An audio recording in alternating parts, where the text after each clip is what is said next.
స్వస్థత మరియు ఆరోగ్యం. ఎంతమంది ఆరోగ్యము కొరకు ప్రతిరోజు ప్రార్థన చేస్తున్నారు? మంచి ఆరోగ్యం కొరకు. హల్లెలూయా. ఎంతమంది స్వస్థత కొరకు ప్రార్థన చేస్తా ఉన్నారు? స్వస్థత, రైట్. ఏ కుటుంబంలోనైతే స్వస్థత ఉంటుందో ఆ కుటుంబంలో సంతోషం ఉంటుంది కదండి, అవునా కదా?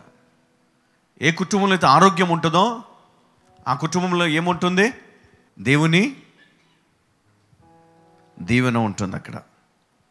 ఎప్పుడైనా మీరు ఒక చెట్టుని గమనిస్తే ఆ చెట్టు ఆరోగ్యంగా ఉన్నప్పుడు మనం చూస్తాం ఏంటంటే, అది సీజన్ వచ్చినప్పుడు, ఆ కాలము ఫలించే కాలం వచ్చినప్పుడు మరి ఆరోగ్యకరమైన చెట్టు ఏం చేస్తుందమ్మా?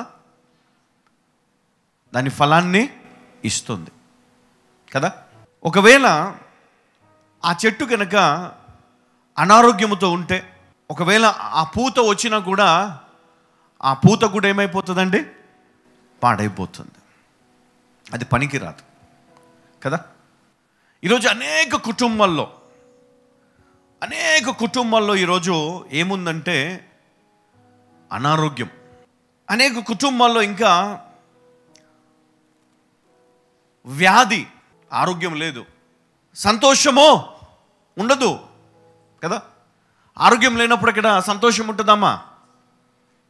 అసలు ఉండదు. నవ్వినా కూడా బాధ ఉంటుంది. ఏదో పైకి నవ్వుతాం అంతే కదా. ఎవరైనా బంధువులు వచ్చినా, స్నేహితులు కలుసుకున్నా, ఏదైనా మాట్లాడుకున్నా చాలా సంతోషంగా మాట్లాడుకుంటాం. అది అయిపోగానే వెంటనే మళ్ళీ మన సమస్యలు గుర్తొస్తాయి, ఇబ్బందులు గుర్తొస్తాయి, వ్యాధి, మనకున్నటువంటి శత్రువు. మరి ఇవన్నీ కూడా మనల్ని ఏం చేస్తాయంటే బలహీనపరుస్తాయి. అంటే ఎదగకుండా అణిచివేస్తాయి. నువ్వు ఎదగాలని ఎంత ప్రయత్నము చేస్తున్నా కూడా మనం ఎదగలేవు. ఎందుకంటే మరి ఒక ఉపమానంలో మరి చెప్పబడినట్లుగా, మరి విత్తువాడు విత్తనాలు వేసినప్పుడు కొన్ని ఎక్కడ పడ్డాయి? ముళ్ళ పొదల్లో పడ్డాయంట. అవి వెంటనే ఎదిగాయంట, కానీ ఆ ముళ్ళు వాటిని అణిచివేయడం వల్ల ఏమైపోయాయి? అవి ఎదగలేకపోతున్నాయి, అణిచివేయబడ్డాయి అక్కడ. ఈరోజు మన పరిస్థితి ఎట్లా ఉంది అంటే, నీవు మంచి స్థలములో నువ్వు నాటబడ్డావు, మంచి నేలపైన, కానీ అక్కడ ఉన్నటువంటి సమస్యలు, అంటే ఈ ముళ్ళ పొద లాంటి అనేక సమస్యలు నిన్ను అణిచివేస్తున్నాయి. నువ్వు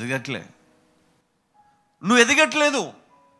ఈ ముళ్ళ కంప నీ జీవితాన్ని ఏం చేస్తుంది? అణిచివేస్తుంది. నీ గ్రోత్ని అది ఆపేస్తుంది. నీ ఉద్యోగంలో నిన్ను ఎదగకుండా చేస్తుంది. నీ వ్యాపారంలో నిన్ను ఎదగకుండా చేస్తుంది. ఈ లోకములో నీకు రావాల్సిన ఘనత నీకు రాకుండా ఈ సమస్యలు, ఈ ముళ్ళ పొదలు అంటే ఏంటి అంటే చాలా చెప్పుకోవచ్చు.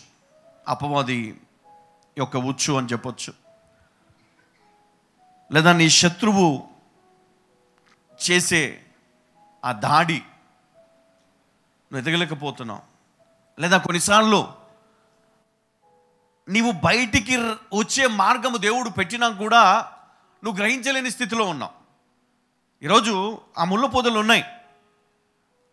ఉదాహరణకు ఇజ్రాయేలు ప్రజలు ఐగుప్తులో వారు బానిసలుగా ఉన్నప్పుడు వారు ఏం చేశారు? మోషే ఎందుకు అక్కడికి వెళ్ళి వాళ్ళని నడిపించాడు బయటికి? కారణం ఏంటి? కారణం ఒకటే, వారి ప్రార్థన, వారి మూలుగులు ఎవరు విన్నారంట? దేవుడు విన్నాడంట. అంటే వీరు అప్పటిదాకా ఎట్లా ఉన్నంట? ముళ్ళ కంపలు వారి చుట్టూ కమ్ముకొని వారు ఎదగకుండా ఒక దగ్గర అణిచివేయబడ్డారు. వారికి స్వేచ్ఛ లేదు. ఎదగడానికి, వారికి స్వేచ్ఛ లేదు, ఫలించడానికి వారు బంధించబడ్డారు కదా, ఖర్చు చేయబడ్డారు, ఆ బంధకాల్లో ఉన్నారు. అందుకే మరి ఆ ప్రజలు ప్రార్థనలు చేస్తూ ఉన్నారు. ఎన్నో సంవత్సరాలుగా ప్రార్థన చేస్తూ ఉంటే దేవుడు విన్నాడు. ఒకానొక సమయం వచ్చినప్పుడు దేవుడు చెప్పాడు, ఇదిగో మోషే నువ్వు పో, వాళ్ళకున్నటువంటి ఆ ముళ్ళ కంపని తీసేయి, వాళ్ళని నడిపించు, వాళ్ళు ఎదగాలి, పాలు తేనెలు ప్రవహించు దేశంలో వాళ్ళు నడిపించాలి, నీకు నేను తోడై ఉన్నాను. హల్లెలూయా. అయితే ఇక్కడ మనం క్రైస్తవులం మనం ఒక విషయాన్ని గమనించాలి. ఏంటంటే ఈరోజు నేను ఎదగలేకపోతున్నాను, ఈరోజు నాకున్నటువంటి సమస్యలు, నాకున్న బాధలు, నాకున్నటువంటి ఇబ్బందులు, మరి వీటిని నేను జయించాలంటే ఏం చేయాలి? పక్కన ఉన్న ఏం చేయాలి? నేను ఈ సమస్య నుంచి బయటికి రంటే ఏం చేయాలి? ఈ స్వస్థత, ఆరోగ్యం మనం సొంతం చేసుకోవాలంటే, మనం పొందాలంటే మనం ఎలా జీవించాలి, దేవుడు ఎలాంటి మరి మార్గాలను మనకు చూపిస్తున్నాడు అనే విషయాన్ని మనం ఈరోజు ధ్యానము చేద్దాం. కీర్తన గ్రంథము 34:18 నుండి. నీతిమంతులు మొరపెట్టగా యెహోవా ఆలకించును, నీతిమంతులు మొరపెట్టగా యెహోవా ఆలకించును, వారి శ్రమలన్నిటిలో నుండి వారిని విడిపించును, వారి శ్రమలన్నిటిలో నుండి వారిని విడిపించును. విరిగిన హృదయము గల వారికి యెహోవా ఆసన్నుడు, విరిగిన హృదయము గల వారికి యెహోవా ఆసన్నుడు, నలిగిన మనస్సు గల వారిని ఆయన రక్షించును, నలిగిన మనస్సు గల వారిని ఆయన రక్షించును. నీతిమంతునికి కలుగు ఆపదలు అనేకములు, నీతిమంతునికి కలుగు ఆపదలు అనేకములు, వాటి అన్నిటిలో నుండి యెహోవా వారిని విడిపించును, వాటన్నిటిలో నుండి యెహోవా వారిని విడిపించును. ఇక్కడ మనం గమనించాల్సిన విషయం ఏంటంటే నీతిమంతులు అని ఒక మాట ఇక్కడ మనము చూస్తున్నాం. నీతిమంతులు ఎవరు? ఈ నీతిమంతులు ఎవరు? ఈ నీతిమంతులు.